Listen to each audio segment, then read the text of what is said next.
Well, it is a windy and sunny day out here at the TUXE Farm. It's a perfect time to catch up with men's cross-country head coach Quinn White before he and the Trojans begin their season on Friday at Indiana Wesleyan. And for those of you that have been living under a rock for the last couple of months, the Taylor men's cross-country team are the reigning national champions. Happened just a few months ago. Do you have a chance to reflect on that big accomplishment this summer? Yes, I did have an opportunity to reflect. It was a really challenging year, but one of our mottos is challenges make us stronger.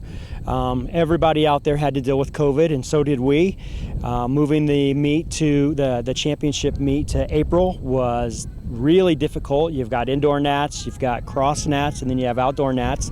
But we put all our eggs in that one basket, and it paid off, and it was a lot of fun. And, as I said last year, it's a tribute to the former athletes, to the former coaches, again, to the athletes that did it out there at Cedar Rapids. We're very thankful for the opportunity, and again, all glory goes to God for that.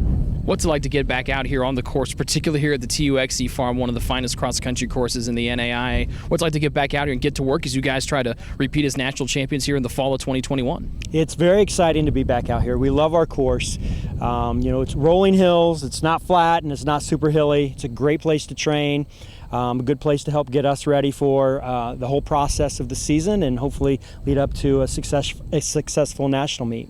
You look at the three seniors you lost from a year ago. You bring back plenty of guys that have had a lot of experience running in all kinds of meets, all kinds of weather. You bring back three big guns in Daniel Gerber, Alex Helmuth, and Derek Van Proyen, three of the five scorers from last year's national championship 5. What does it mean to bring those three guys back as you start to try to fill those gaps in the graduated seniors from a year ago?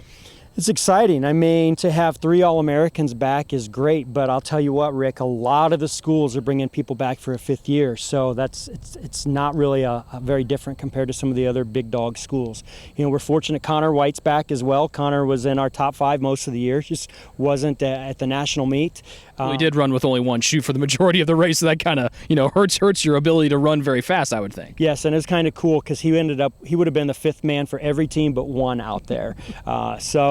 We do have 4 very strong ones back, and they're training great right now. It's really fun, though, to see the younger guys develop. We've got about 7 or 8 guys that are battling for that 5, 6, 7 mark. But part of our philosophy is run with, not against. So they just push each other, and whoever it turns out to be, it'll just be an exciting time. You look at the preseason rankings, you guys are number 1 in the preseason rankings. There's a lot of Crossroads League teams either in the rankings or receiving votes. What does it say to the strength of the league?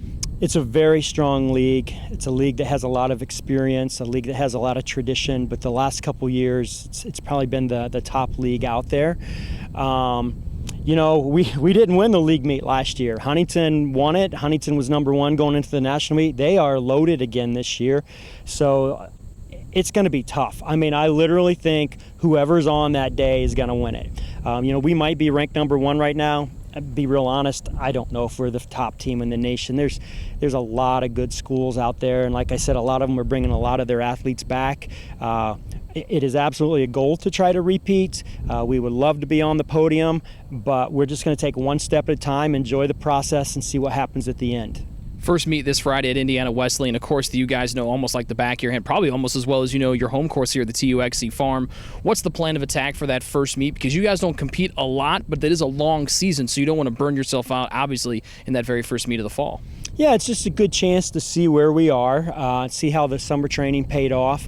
We've just started doing workouts, so it'll be interesting to see what happens.